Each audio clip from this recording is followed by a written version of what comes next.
Hey, so we're live and Savage is gone. I'm still here. All right, everybody. Welcome back to another episode of Coding Programming. So this is episode 3. I have my co-host, Savage Scientist, otherwise known as Ed, the mayor of Swampland, or the governor of Swampland. Sorry about that. And we have our special guest, Gadget Goddess, that everybody knows, aka Gigi. So today, what we're going to do is focus on UI, the UI side of development. I think it will interest everybody watching. So with that, I'll just kind of explain or delve into UI experiences from my perspective. So I think a lot of people know I work for Keysight Technologies, and one of the things that we do is we build test equipment for major customers. So whether it's the Motorola's of the world, whether it's the Lockheed Martins, what have you. If you're building a plane, we have something to test it. If you're building a fighter jet, we can test it. If you're building a phone, we can test it. So that's kind of what we do. So there are times that we've actually been caught behind the 8 ball, because what drives our business a lot of times after we develop a product, so we have programming and hardware capability, is the user interface. Is it going to be something that the customer can grasp? Or if they can't grasp it at first, can we teach them well enough that they can follow it? So it has big impacts. And one of the things that we did was about a few years ago, we introduced a lower cost competitor that was like 10x less than existing products. And we actually had a handoff from one team, the development team, to a new team, but it was like a 6 months gap and we had to release a product. And long story short, this hardware was very slow and the UI reflected that. And there's things that we could do with that UI to make it not appear as fast. So let's say, for instance, there was literally times where you would press a button and it would take 2 or 3 seconds to respond. Well, one of the new UI programmers, to try to save the project, was like, well, I can just put a little spinning wheel there, like little things like that. So that's kind of what we're going to talk about. And I wanted to kind of start with Gigi, in the sense that Gigi is going to talk about editing and how it's impacted her. So with that, Gigi, let me just ask you this. You have been editing videos for how long now? Almost a year. Almost a year, right? And you're using 4 editing software currently, correct? Correct. Okay. So I just want to start at the very beginning. What was your thought process when you first got introduced to editing? When I first got introduced to editing, I was watching someone else edit. And at that point, I decided I did not want to do YouTube. Wow. just watching somebody use Final Cut, never editing a video myself. I said, this is way too much. This is beyond my understanding of, what I can put together. I can shoot, but to chop it up and put the music here, to cut out clips, and there's a lot of different boxes and everything. And you're like, well, how does this person know to do this, this, and that? So Final Cut, I knew I wasn't going to use. But when I decided to, okay, I'm going to take this leap and do YouTube, I grabbed a GoPro. Okay. Because I didn't want to invest a lot of money in a camera. And GoPro has its own editing software. Wow. Which is, I think it's editing for dummies, basically. Okay. Because you take the clips, you chop them up, and it automatically syncs the music that you choose to the actual movements and everything in the videos. So it's editing for dummies. Okay. So And you after I found did, that, and you found that just having that easier entry allowed you to kind of make more successful videos and stuff like that. yeah, because my first video I put out, I was amazed that everybody was like, "Wow, you did a really great job," and I was just like, "Isn't this how isn't this Yeah. how it's It's supposed to supposed, look?" yeah, But exactly. Yeah. I So was like, yeah, they were "Okay." probably coming from the perspective it took them a long time to edit, and you're like, oh, well, this is much easier than I thought. So yeah, that's great. But the more I got into it, I saw how limited I was at making something mine. So Yes. being it took it and put the music in certain places, it would clip certain things out or make things shorter just so it fit within that window. Yes. So I was like, "Oh, I think I need something else." And the GoPro software also comes with Quicks, but I wasn't using that component of it yet. Hmm. I'm using it now, but I wasn't using it then. But I was like, let me try out iMovie because I have iPhone and I'm editing on an iPad. Okay. So being I was doing all my edits on iPads, I was like, okay, I'm gonna try iMovie. So I just brought that in with the GoPro software and I could flex it out a little more. I said I can do some different sound effects and things like Hmm. that and make the video more mine than it belongs to GoPro, is what it felt like initially. Okay. Oh, that's Then great. then I said, okay, I'm gonna start learning how to really edit, like put clips of music here and take clips Hmm. out and turn the volume up and down because people are like, "Oh, your music's too loud." GoPro only allowed me to have the music either loud as heck or really low. There was no Okay. So medium. no in between. Got you. Okay. So I went to LumaFusion, which Hmm. I hear is pretty close to Final Cut, Okay. but I use LumaFusion, Quicks, GoPro, and iMovie at this point. Now expand on this. So how was your experience going from LumaFusion to or from GoPro to LumaFusion? As Well, far as like ease of use and all that. it was a learning curve because I use them all together. So I'll do Okay. the beginning. I'm putting all the videos on through GoPro. Once I put Okay. all the videos on through GoPro, I don't want to put my music in there or anything else. I'm just pulling out the parts I want. So the Okay. actual editing of the video. I take all that and then I put it into LumaFusion. And that's when I go in and say, okay, I want transitions. I want maybe some sound effects that I don't have in iMovie. Mhm. And, it was a learning curve. I think my first LumaFusion video for me was terrible, but people said, "Oh, she's doing something different." So I was like, allow me time to learn it. I'm still new on YouTube, but they came out pretty good. I thought they did for my first couple videos, but I'm getting Okay. more complex as it goes on. But yes, it's Okay. it's a big learning curve from GoPro to LumaFusion. Okay. Now, have you ever thought like, if I could do all the things I could do in Final Cut Pro, would you in GoPro, right? Or I'm not Final Cut in LumaFusion in GoPro, would you go to GoPro solely based on the user interface? Oh So yeah, everything that you okay, yeah. So 'cause that's it's the most user friendly. Like looking at it, you're like, exactly, I can do this. LumaFusion, exactly. you're like, I'm overwhelmed. And that's kind of what I was talking to you about, and I was talking to Savage about. It's like you can have the guts of the software is to take all the stuff that you're doing, all your movements, right? That is getting feedback from the UI. So the challenge of the developer is not just getting the software to work, it's actually making the software user interface something that people want to use. You see what I'm saying? So like I can think GoPro, of the they're really good at exactly. making you feel like, okay, I Yeah, can do this, and it doesn't look hard. exactly. Mhm. So like to give you example, Stylo 6, like if I got a hold of the Stylo 6, we know it's trash, right? But what I would do is, okay, let's go into develop mode, turn off all animations. I would do everything I could to make it as fast feeling in the user interface as I could to make that bad phone into a good phone. And when I say bad phone, just so everybody know, just a slow phone. That's what I meant, a slow phone. So I see Spectac said trash. She I wanted to don't know correct me. anyone who has anything good to say about the stylo. Easy sister does. Oh, Yes, easy sister. she Yeah, must be that's coming from a payphone. right. Payphone. Yeah, I mean, So because I think the stylo is probably. I mean, really, a lot of LG phones. Now we're talking about yeah. user interfaces.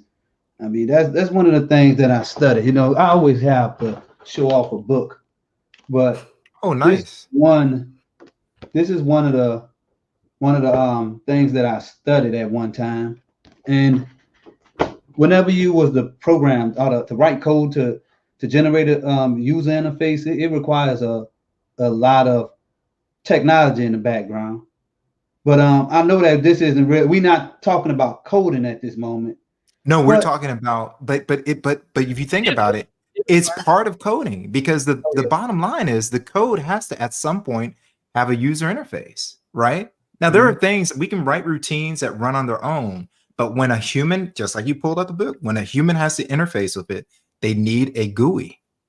You see what I'm Yes. saying? So that can make or break. You could write the best software in the planet, but if you have a bad GUI, it's meaningless, right? Mm-hmm. A lot Yeah. of people So feel that way about One LG. that I always go to. And my first one will be with Amazon. I mean, you just Google Amazon drop down menu. If you have one menu on the side and then you navigate and make a mistake and navigate off that menu and then stuff disappear, I mean it really just make you just want to say I'm gonna just go to the store. It's And frustrating. So yeah, I'm gonna bring up an example. LaShawn's latest video. Okay, I have the Google TV with Chromecast. I can't see myself using Roku anymore. I can't see myself using Amazon Fire Stick, even though I know I can do stuff to update the Fire Stick because of the user interface and how everything's done. If my Google TV acted the way LaShawn's does, where he plays a video and it stops mid through, when it's herky jerky, like it's totally messed up. I would be expecting LaShawn to call me and go, Google TV is trash, like he likes to say, because the user interface on his unit is complete garbage. He can't use it. It's not usable, you know? So that's kind of like another segue when we go out and we pick tech. So like I can go back to Gigi. When we go out and pick tech, was some of the reasons why you went with Huawei, other than class leading photo capability, better looking than most phones at the time, their US, domestic counterparts. Did the UI kind of make your choice as well? Okay. I can tell you this. When I first used Huawei, it was like any other phone. Like I enjoyed it for so many months or whatever, or however long I used it, and I put it away. Okay. They came out and said the latest update has came out for, Huawei gets it before most with these Samsungs that were out. I think I had the fan edition at that time. Mm-hmm. So there was a software update that the fan edition didn't have. I said, well, let me pop my SIM into this Huawei that's been sitting here for months. So I didn't buy the Huawei new. So the Huawei had some years age on it. Okay. Yet it got this update before my new Samsung did. Mm. I popped my SIM in there and I was like, wow, this phone is fast. And I knew back then they're saying was, I think, built fast, stay fast, or something weird like that. It never lagged. And so when I would tell people Samsung lags, they would get upset with me. And I was like, unless you have something to compare it to, you can't tell when your phone starts lagging. So That's I true. picked up this phone and it was like going 1,000,000 miles an hour, whereas my Samsung was just like, you hit the button 3 or 4 And seconds. yeah. Why is this phone so fast and it's old? Mm-hmm. I was just like, the whole experience was like, okay, I'm going back to this older phone and I'm selling the fan edition. Yep. And I sold it. Wow. Yeah, that says a lot. Well, here's another example. So to piggyback on that, so Google introduced Nearby Share. This was several months ago. It's the answer to Apple's AirDrop. Okay. So they introduced it and they said, they kind of led with it's going to be on Samsung devices, but it's going to be on all Pixel devices. I have a Xiaomi Redmi Note 9S, and before it appeared on my Pixel and people that I know with a Samsung, Xiaomi was like, hey, it might not be available for everybody, but we got nearby share from Google. Now, I will say this, I use it a lot, but even though I think, it's just as good as AirDrop, the thing holding it back, in my opinion, is the UI. Because in my opinion, it should be a little bit easier. There's too much of a layer of like, all right, you have this one. You sure you're giving permission over here? It wants to give so much permission that it's like, hey man, I just want to drag this over here, So that was another limitation, and that to me is part of the reason why more people aren't talking about nearby share, and just letting people say, oh, AirDrop, right? Yeah, my iPhone seems to ask for more permissions here lately too. It's an extra step, and it's a pain. Exactly. So Savage, getting back to the book that you're introducing. Yeah. All right. So what are some of the things that they talk, or like what's one of the main things they talk about in that book as far as people should be looking for or from maybe go ahead. Yeah, so I'm gonna try and because I wanted to say something about what go ahead. Yeah, go ahead. Talking about, but that Dex thing, I mean the whole sharing and all that. I mean, Dex been around. I mean it had a different name back on the S4. Samsung been working on that for a while. A lot of people don't realize that it was called Side Sync on the Galaxy Tab S. I had one of those. Okay, yeah, so you had that. Okay. So Dex is just a evolution of that same product. And I always used to use this app called Tablet Sync, or some app to sync my tablet to my phone. And if you could do it on the phone, then it could easily make a tablet and a phone talk. But Samsung got it so you could hook that up on your PC and your Mac. But the whole thing about why Dex work, or wireless Dex works so good. This is what I remember. I asked for a link last night because I was gonna make this quick little point. Is because if you look at a virtual machine, VM, and all those technologies, they all work on some of the stuff Windows already developed with remote desktop services. They're like how some people use Citrix back in the day. All those things just allow you to remote into a computer or a server, a big powerful server, and just open up a remote session. Yeah. And so you could just do the same thing on a PC. And especially since Java came along, if you could write a Java interpreter or a Java virtual machine, that's the thing that's actually doing all the work. So that's what makes Dex or wireless Dex compatible with different computers or different systems. Yep. Yeah, and I think, I want to address LaShawn's point, but I think one of the things that makes Dex successful is that it kind of mirrors Windows 10. That's something we could talk about too, as far as like, if you look at Mac OS and Microsoft, a lot of times people will say, well, why aren't they changing so much? Is because people are so used to the UIs, right? Yeah. So we hear LaShawn with the screw AirDrop.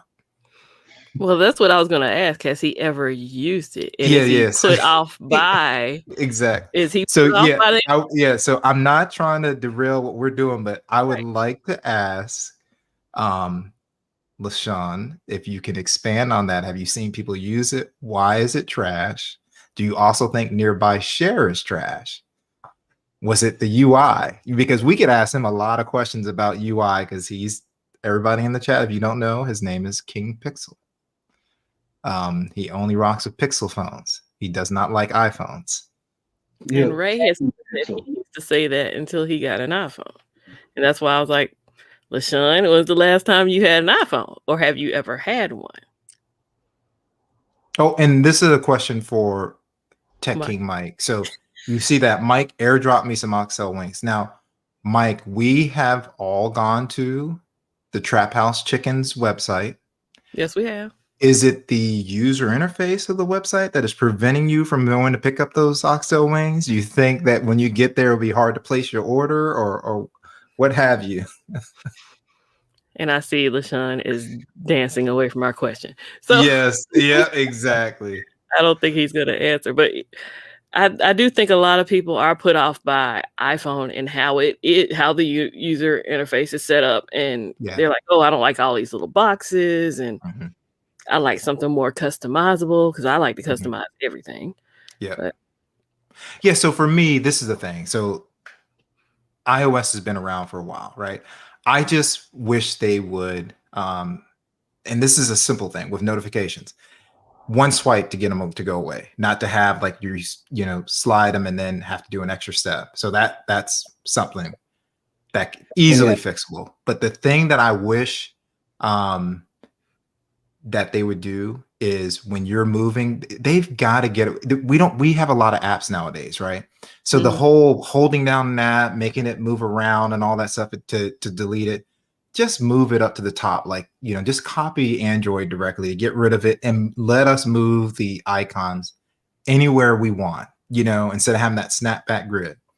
And I would have an issue. And I know that sounds minimal, but if I have a lot of apps, I don't want to have to deal with it. Like now what I do is I put minimal apps and I put everything in the app tray. So I want to use my most used apps. And I think I know what you do.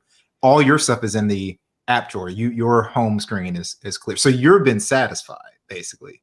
Well, that, and then my second page, I have all the what do you call those? I have to look at my phone to remember how I have mine set up. What do you call it? Widgets? I have all my widgets on the second page. So my front page, there.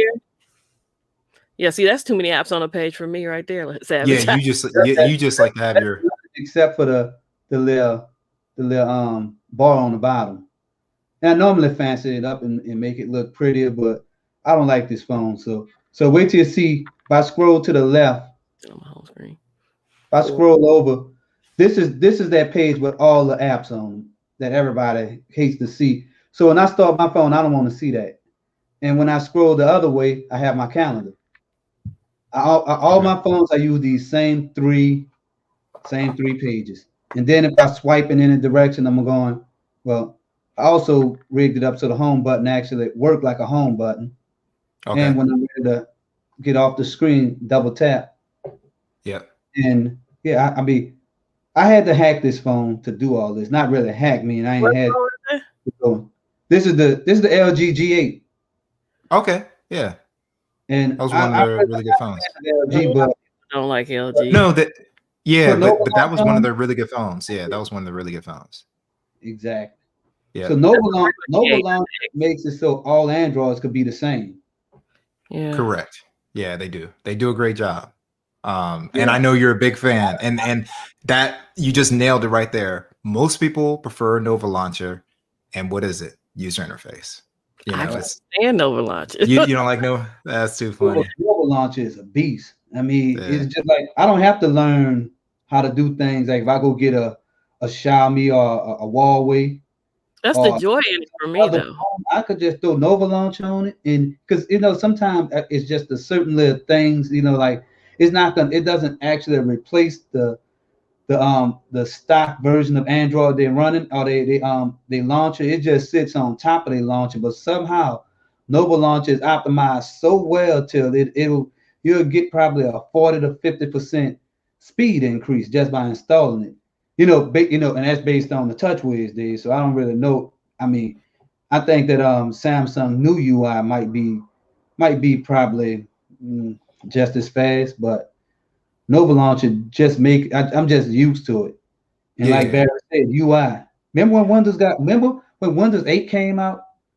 How everybody started panicking when they got rid of the home button. I mean, not the home button, but when they got rid of the start menu, it was like, it's just like then the whole screen just turned into this big crap of tiles all over the place. People were crazy, and I was one of them. I'm like, man, I'd go back to Windows 95 if I had to. Yeah, I just didn't like that, and then they brought it back. I mean, they had to bring it back. Windows 10 is probably a volcanic hot mess. If you just come to how screwed up it is, I mean, but I mean, like if you go back to Windows XP, you could drop and drag directly to the home to the taskbar, and you could put folders in there with these links off to the side. You know, and I've been wanting to do a video just comparing what I like about Windows 10, but you know, my backlog of videos is deep. Yeah, we Yeah, got you. you know, just going through the differences on why, you know, there's some of the small things that if you start using it, you're gonna be like, I remember this. It was great. You Now know, this is I've got it up, but I'd already mentioned this to Gigi backstage before you arrived. This right here, so Savage, you did a video, and real quick, I'm just going to say this to everybody. If you're watching this live stream, everybody here should be subscribed to everybody's channel. Everybody in here does great work. But you did a video where you were upset with the differences between two calculator apps, right? yeah. And what was driving that? It wasn't that they couldn't calculate, it was the UI was trash. Mm-hmm. So I want to give you, because you know, you see what they said, late LG has the best calculator, right, Savage? So let's talk about that. I saw that, and I put hell no in it, but I'm gonna tell you why. You know, if you get any calculator, I mean, where is what, you know, here go one right here. We try to emulate this, and there's always a button to turn it on and a button to clear. If you don't have that button, you don't have a calculator, or a calculator like I call it. Yeah. You know, whenever you use the LG calculator app, there's no way to clear unless you close the app, right? You know, like I have mine in the scientific mode, but there's still no way to just clear all this stuff out of here without clearing everything. But then you have to hold down the backspace button. Who would have knew that? And it's not like I mean, let me see. And it just say backspace with an X in it. I'm old, so you know, sometime I might not be on top of the you know, the new way that they putting these emojis and all this stuff, these symbols. You know, sometimes a nice C, because that's the original symbol, would work. Yeah. I had to take the glasses off on that one because that's it. No. I get you, and I feel you. You know, everybody has a different way of expressing. So, like, I talked to you about this when you were doing your calculator app. iOS had a bug for like over a year where if you just typed in normally, like just addition, you get the wrong answer. And they didn't fix it for over a year. So they were just like, their whole remedy was just type slower, you know, type the way, and that was a user interface problem. But real quick, I just want to get back to Sharky's statement here. I'm not trying to change, but he says, Gigi, I think you would love Nova because it's so customizable. And like Savage says, your settings can be saved and perfectly replicated on multiple phones. And Sharky, this is what I'll have to say, and I'll let Gigi answer her question. Nova Launcher is great, and I love Nova Launcher. But I have to say, when you first hand it to someone, if they had made some UI choices, I think they would have gotten even greater acceptance, because sometimes when you look at all the choices, it can be overwhelming, you know? So did you have anything to say to that, Gigi? Oh, yeah. I'm going back to all the way to where Ray says he likes Xiaomi's UI, right? Okay. I get a phone, instead of saying, I'm going to make this phone look just like my last phone, I take the phone and get the user experience from the phone. So every phone I get, no launcher when I first get it. The UI has to be terrible for me to put a launcher on it. And if I do put a launcher on it, it's Smart Launcher Pro, which is very minimalistic and takes everything off the page. If I need to search for something, I pull down and search for it, and it's there. It's kind of like iPhone is now, where you pull down and search for an app and it comes right up. Other than that, I want to use that phone, get that phone's experience. And that's maybe just the nerd or the geek in me that wants to experience that phone for what it has. And that's what I do with all my devices. Okay. That's a great point. Yeah, so you like to use the phone. So when you do your reviews, you basically saying you reviewing it from the box. So if it comes with a crappy launcher, then you're gonna comment on that crappy launcher. And when I review phones, or when I talk about phones, I talk about them and I talk about the existing launcher that comes with it, and then I tell you normally I'm gonna put Nova launcher on here because this UI, you know, me and this UI we're gonna have a fight pretty soon because it's just not we're not working right, you know. Mhm. So I A lot do of people don't understand like that, why you know. everybody put it on their phones. And they have some nasty garbage launchers out there, Yeah, like Go Launcher. This is the only one I can tell you like this here. I had Go Go Launcher Launcher. is so terrible that I would rather TouchWiz. Go Wow. Launcher used to be. I mean, they need to call it Ad Launcher. I mean, Oh, that it thing. had a lot of ads. I Okay. tell you. I mean, Yeah. everything made by the company Go is just ad. It's like Yeah. spam. They stuff I used to be legit and great. I mean, right now I love the weather app, but it's just, you know, I don't want 100 notifications. I just want to see if it's cold outside, and now I have to close out 200 ads planned and all that stuff. Is Mhm. Yeah, that's the Yeah. reason why. And that was gonna be another video too on my channel, but now that we talk, I don't need to make a video. So now we can just talk about it. I think Global that launcher I'm is more of the pretty exception and good. not the rule. 'Cause Mhm. when Oh, what okay. everybody got their fold, they hated this keyboard. I Gotcha. absolutely love it. Yeah. Because when I'm holding the phone, the keys are right there on both sides. A lot of people made Mhm. their keys go through the middle. I can't reach all the way in the center. All the way in the Yeah. exactly. Yeah. That So fold is a good example of how I mean Samsung Oh, had to do yeah. a lot of no launch UI pad on my phone. innovations to get people to, you know, to make that thing usable. And then Exactly. once you close it, I mean, once you close it, it becomes a single hand phone. I mean, you know, Yeah. And to me, what they showed, in my opinion, especially I know what they were trying to do with Fold 1, but with Fold 2, they were like, you know what? The overall mechanics and the design of the screen and the way it folds is part of the user interface. You see what I'm saying? Like you can't separate the two. You have to make sure they all meld and match. Otherwise, Mhm. you're going to impact the user interface. And I like what they did. Their choices of you can use a small screen, but we're not going to have you use a small screen when it's folded out. You're using both screens, right?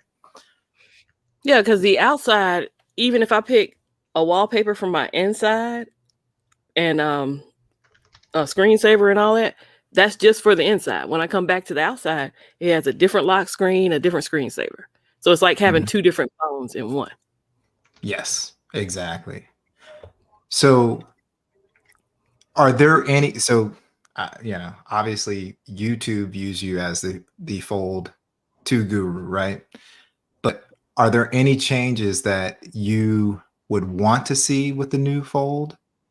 As far as like just usability of the Fold or anything that you would want to see different? And it doesn't have to be just usability, it could be anything. Oh, you know, my biggest gripe and the reason that YouTube put me out there as the fold person was the issue I had with the very first case I bought for it.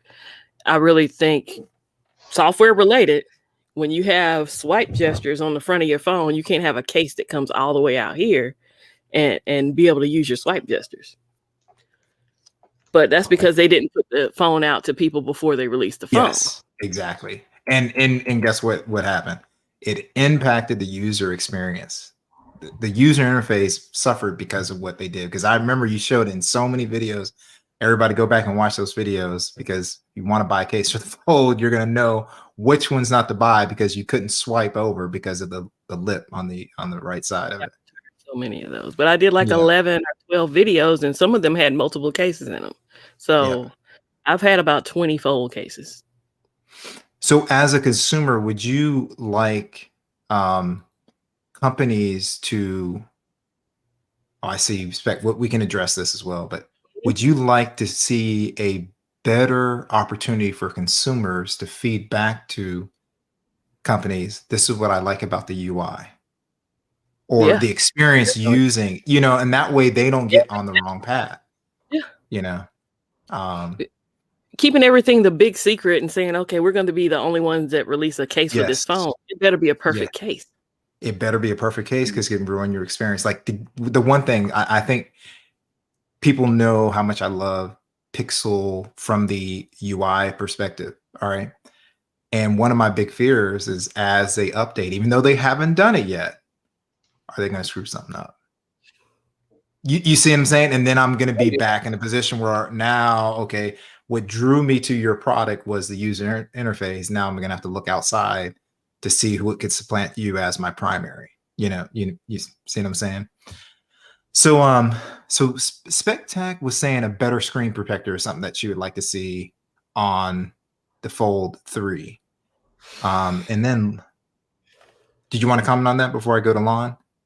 Well, I was going to comment on both of those. So, I replaced all my screen protectors. Yes, I do. When it came on, it was trash. So she's absolutely correct.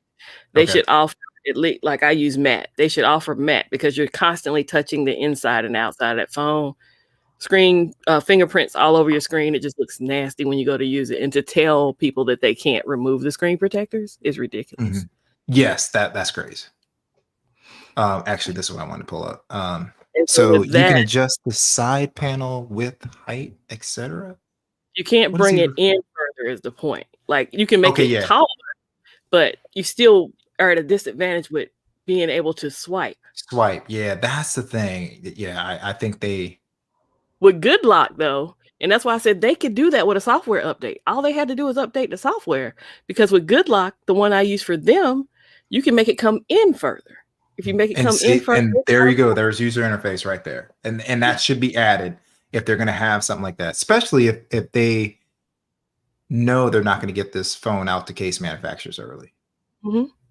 And also, it leaves the pressure, because even if you get them out to early, most case manufacturers are like, hey, I'm trying to protect the phone. I'm not caring about how you use the phone. Right. If you can see the screen, So yeah, so Lon Denard said good luck. You're not the Good Lock. Yeah. So you're talking about that screen. Okay, gotcha. Go ahead, Savage. You were about to say something. Seem like with the Fold, you still have to baby it up. And to me, it just seemed like it'd be a little easier to. I just wish that you could just put you a nice tempered glass screen protector on it. They have one for the outside. I have to, even if it's two parts. But they have one for the outside, but it's impossible for the inside because it won't close. Yeah, and that's the thing. You probably have to use 2 panels on it because they can't make tempered glass flex like the screen can. So the only way that you'll be able to do that is to have a little piece of the phone vulnerable. But then if you swipe and you're gonna be, just imagine you have a screen protector for your phone, and you swiping up and down, and then there's a little divider right in the middle of the phone, and every time you swiping down, your finger is hitting that crease. That's how the Z the Z Flip, it had a crease right in the middle. And that's kind of annoying. And that's another thing. I don't think glass isn't designed to be flexed like that. And that's probably a lot more sturdy than people think it is. Yeah, I'm based on what I've seen on your videos and Easy's videos.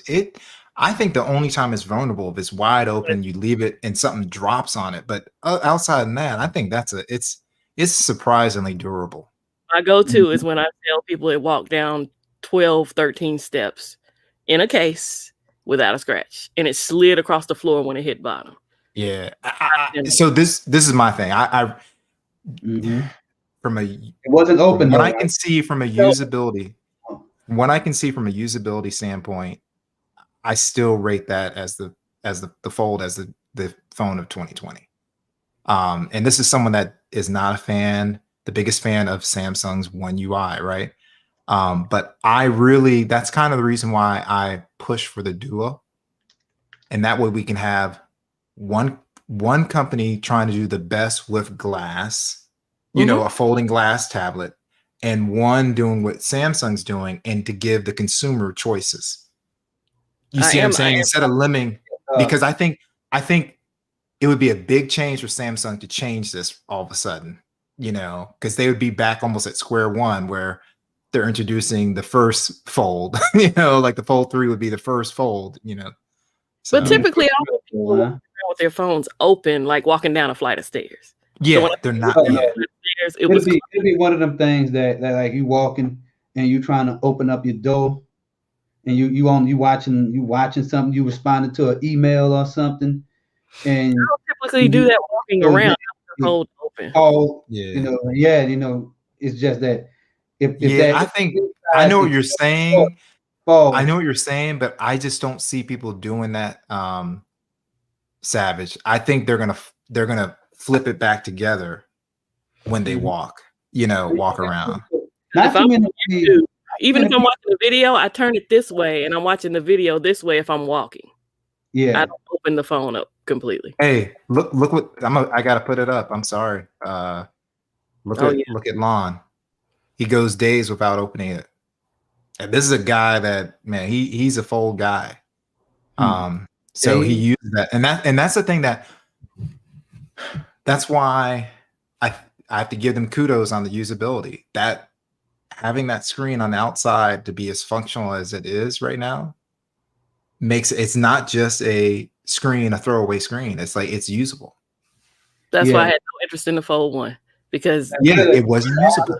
All the speaker features and everything, like you don't even have to open the phone. Everything No, is you don't have to know. You don't have to open the phone. Yeah. there's a speaker here and there's a speaker here, top and Yeah. bottom.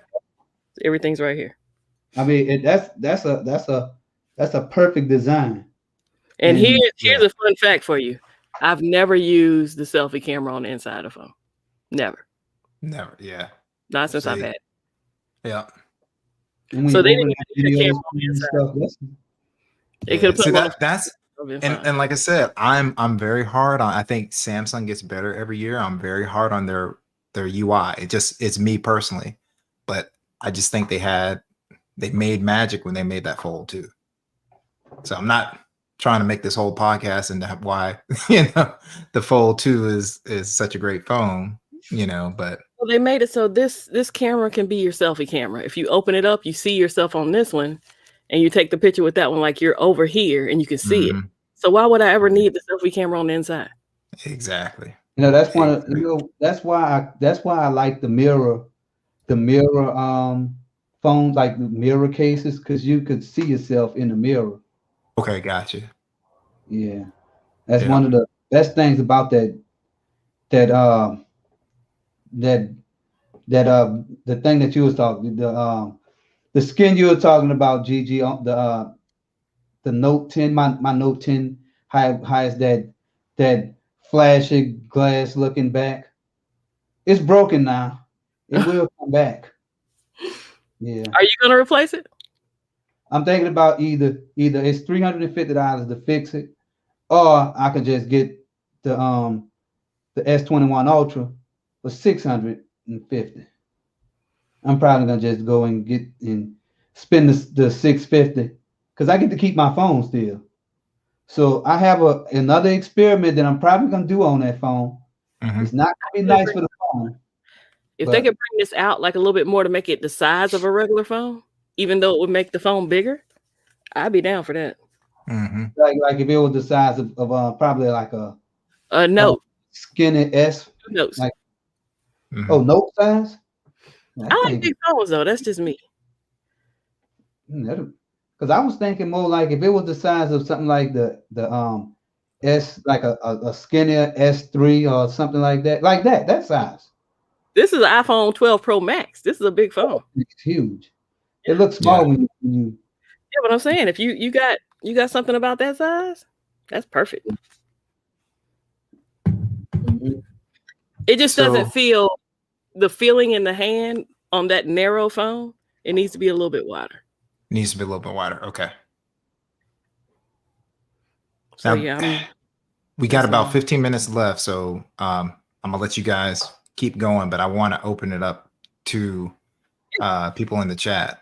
What are some of the things that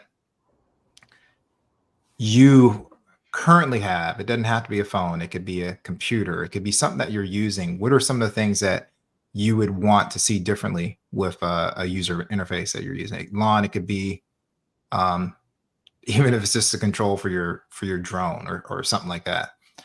Just trying to drive the conversation here. I'll start off with one way out there. Okay, go ahead. Just to get people an idea of how far user interfaces could go. I remember watching Spectacular Gadgets do a video on a Halo boat, and I use that I have a similar video on this big lead acid battery jump box, and I eventually returned mine and got the Halo boat because of the size. Mm-hmm. So it's just that the Halo boat is the perfect size and is the perfect device. You don't need to carry a big 30-pound battery around if you want to jump your car off. You need something small so you can get in there and jump your car off. I tried to get one of those during Christmas last year. Yeah. Oh yeah, I got one for everybody. I got one for all my sisters too. It's awesome. It's a phone charger. It jumps your battery. It's everything, and it's not expensive if you find them on a good deal. $100. Exactly. Yeah. As opposed to trying to get the cars lined up next to each other. You see what I'm saying? Like that's much easier, and that goes to the user experience.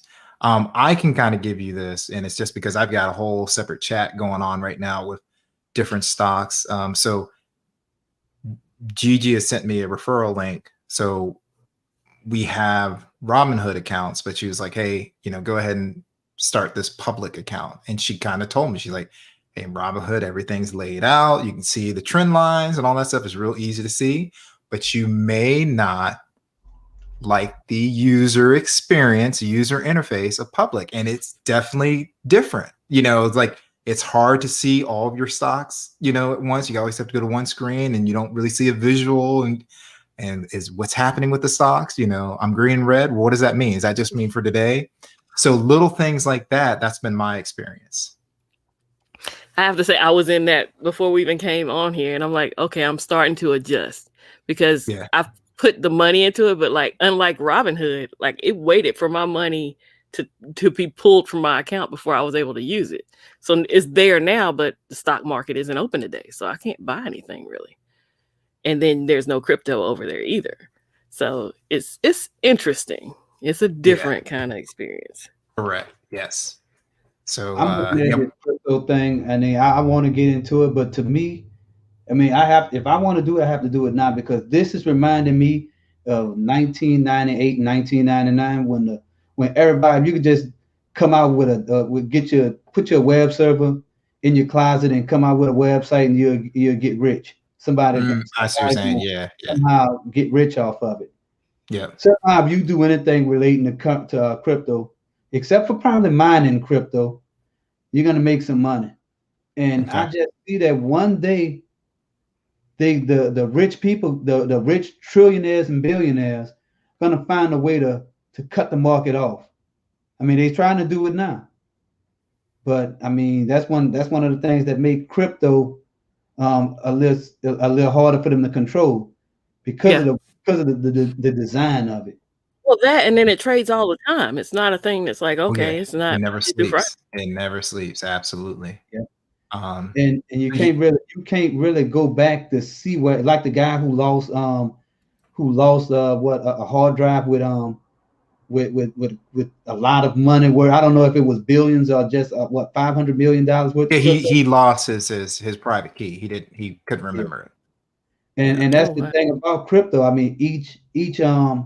Each portion of the like one block of coins is encrypted, so it can't be traced back. And that's what make it so. That's why he can't get that key, because this stuff is sitting there. Nobody could get to it. No, yeah. So that's the thing. So I'll just explain this real quick. I'm not going to go into too much detail, but basically, what happens if you use like a Robinhood to buy buy Bitcoin? You're not buying the actual Bitcoins. You're buying the stock. So your password is just your Robinhood account. If you buy the actual coins, there's a public key, but there's also a private key, used to get your coins out, right? And use it for commerce or whatever you want to use it for, sell, buy, right? Mm-hmm. And that's what that guy lost. So like if you're using Coinbase, you're actually buying the actual coins. So one thing I wanted to address real quick is when we were talking about UI, and we can even do a whole thing on you know, trading and all that stuff, and we can relate it to code. But Miss Full-Rolla, let me see if I can find her. She wanted, she wanted companies to keep improving mid-range and budget equipment. You know, and I understand that, and that's one thing that I think would be nice for the phone tech community, but also to be addressed on this program is budget stuff. You know, so like I've said it many times, and Gigi said it.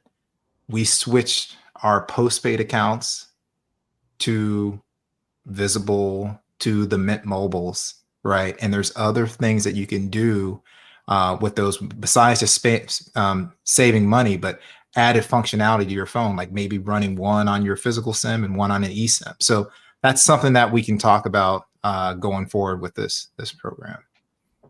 Yeah, because I'm very intrigued every time you say, hey, I've done this and I did it for this amount of money. And I'm like, man, I wasn't even thinking like that when I started YouTube. I'm like, I got to get a camera. I got to get lighting. Yes, exactly. Yeah. So so that's the thing. Like, to give you an example, there's what she's talking about. So the lighting that I'm using, and I just saw a video, I'll have to send it to you, Gigi.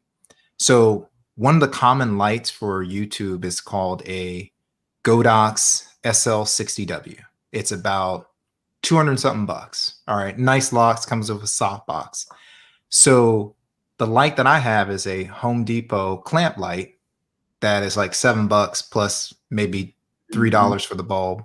And I've got this thing I can pull out. This is a diffuser, you know, that makes the light softer. Okay.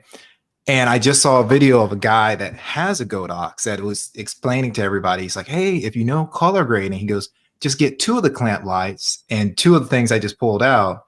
And he compared it directly to the Godox. And the only difference he saw was the tint, the tint difference. You know, he goes, you just fix that, you know, in post. And he's like, I take the Godox when I go out into my professional clients because they want to see that. But when I'm filming by myself, I use this thing. I could put in more places and the light is just as good, you know, but I have to take the professional light if I'm doing something for a customer. So, and so Miss Full-Rolla said, budget is how I roll. And my buddy has the Godox SL60. But exactly.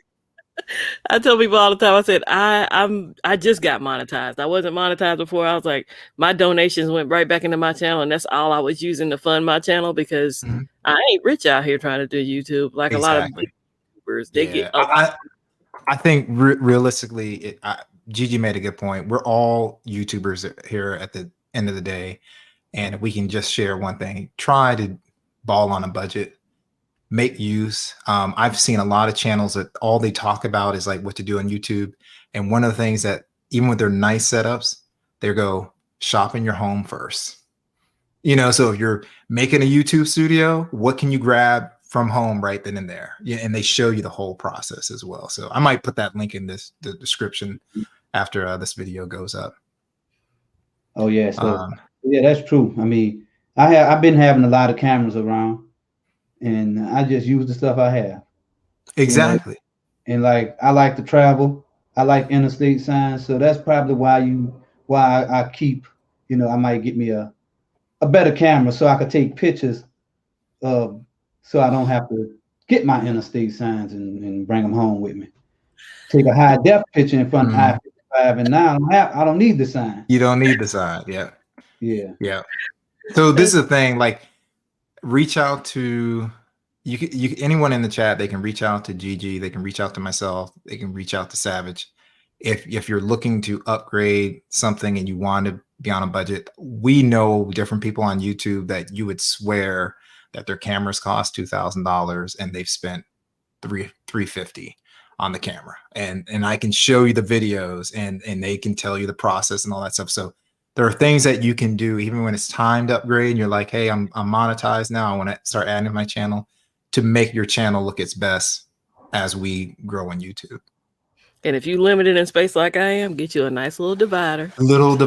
Yeah. My lights, my little fairy lights back there, I go through a site called Snag Shout. I think I paid $2 or $3 for them. So. Yes. Little things Exactly. like that, it's just little accents, but they're Oh cheap. yeah. And this is the thing, like my recommendation to Gigi is when she does change to a different camera setup to continue to keep those lights, because they'll even pop more as the camera increases. It's just going to make it even look 20 times better, you know? So, yeah, we know people just, if dividers aren't super expensive, right? And that's something that improves your look right away. Like Gigi and I think Yeah, Savage has been trying to get on Tech for Your Needs, put up his divider. You know, Yeah, if we have to come over there and help him with the divider, you know, sew it for him. I'm taking it apart and using it to hold my dry erase boards up. Yeah, So, so babe, what kind of mic are you using, and where did you purchase Yeah. it? So I have a Shure. $70. Hold on for a second, Sal. I have a Shure SM57. And Jessica, just so you know, this mic has been used since 1962 for all of our presidents that have done it. So every time you see them outside, most of the time it's the SM57. On rare occasion, if the event doesn't have it, they'll have an SM58. So it just has a windscreen on it, and there's a you want to hear it in its full glory. Juan Bagnell is a YouTuber that's been around for a long time. He actually still uses this. He's been using this mic for like 15 years, and he's even has reviews of it. So you can purchase this on Amazon. It's 99 bucks. I like that Spec Tech says she does most of her videos still with an iPhone, and so Oh many yeah, people. exactly. Oh, And I'm exactly. probably And that's so everybody here, please look at Tay, aka Spectacular Gadgets videos. Look at when she takes photos, you know, like I'm talking budget devices, and she's putting out good photos. She makes some of the best videos out here. And they look professional, and they're filmed with a phone. So like I said, you can do things on a budget, and you just have to reach out and ask questions, you know, when we're trying to grow some this people YouTube. are more supportive than others, but everybody I think Exactly. in the chat is pretty I supportive. think so. Yeah. I think everybody in this chat is very supportive. So if you haven't seen her channel, her tag phrase is "Let's do this," and I'm telling you, it's gonna get you hype every single time you hear it. You might have to run around the corner before you start watching the video. So See, Jessica was the same way I was. She says, iMovie and iPhone for me. I had to check that out because I need help editing. Editing is overwhelming. I tell you when you first start, but it gets easier as you do it more. Yeah, and I'll say this right here, and this goes back to bring it back home with the UI. If iMovie had all the features, I would bump everything, and I would be doing mine. iMovie to me was one of the best, as well as Windows Movie Maker. Those two simple programs, it just is easy to make stuff with, you know. But I will tell you this, because I learned this through Catwoman when she was trying to help somebody out. You know, she does everything, all the editing, extra stuff for people for their pages. LumaFusion does not work as well on an iPhone as it does on an iPad. So some people have purchased LumaFusion and they're editing on their phone with it. I don't even see how you can see all the controls that way. But if you ever want to upgrade and use LumaFusion, if you're in the Apple ecosystem, I love editing on my iPad. Yeah. So this is one thing. So I just want to put this up for everybody. I'm not sure if I'll be, because Miss Full Roller is very busy, and please subscribe to her channel. I'm there every Saturday. I think it starts at 9:30. Correct me if I'm wrong. She has a trivia, so I'm always in the trivia. So it's like R&B from different eras. But she uses Linux and OBS for a lot of her streams, and when she does a music only stream, it's all OBS. So depending on your availability, I'd love to have you on so we could talk about that, because that's all coding and stuff like that. Yep, 9:30. Yep, so 9:30 p.m. Eastern. Interesting. Yep. So yeah, I encourage, like I said, everybody here is great. So Jessica is all about that business. So she was in the middle of live stream, and I apologize, Jessica, because I saw your notification going. So she does she's a a corporate recruiter, and one of the things that she does that's so key to everybody is teaching people like how to fix your resume, how to interview, what are some of the business terms. Like she does trivia. So like, so you could, you know, if you really watch her videos and stuff like that, you could go to let's say you give 6 months to Jessica, you can go and look a lot better in the eyes of a future employee because of some of the terms that you're learning and some of the techniques that you're learning in her videos. I'm going to check her out. Oh yeah. Yeah, it's good to have somebody in the know, you know, who good with that kind of stuff because, the whole thing about getting these skills, you have to know how to put yourself out there so these companies could hire you. And if you have a misspelled word on your resume, it's not gonna look good. Yeah, I used to be on a panel of people who, well, I still am, panel of people who interview in my office, so I get it. But it's always to get another perspective because I'm on a panel versus like if I go somewhere else and it's a one-on-one. I have been at my job almost 20 years, so I'm a little jaded, you know? Yep. So I know we can keep going, but you know, I did tell Gigi, I'll just yeah, let Mike, I'm gonna let Mike say iPad is a goat. Okay, we got you, Mike. And Barry got that quick draw. He's talking about Jessica said I always win the trivia. So y'all gotta come beat me. But I really appreciate everybody coming through. It looks like I will definitely be adding Sharky as he said he would like to come on and do a financial segment. So I'm gonna reach out probably to everybody in the chat because I would love to have you on because there's something that we can do to connect everybody from a coding and development side to what you do on a daily basis. So what were you saying? Sharky's been so supportive over the years. Oh yeah, he really has. So yeah, Sharky, I definitely would set that up. I'll contact you. So he has a Twitter, correct? Yeah, I think okay. So yeah, when is Sharky gonna start putting videos out here on YouTube? If not, I can contact him through YouTube. But yeah, I just want to make sure I can get a hold of you. I'm available Twitter. So with that, I'm going to close the broadcast here. Thank you for coming to our podcast. Savage and I are very appreciative, and thank you, Gigi, for coming.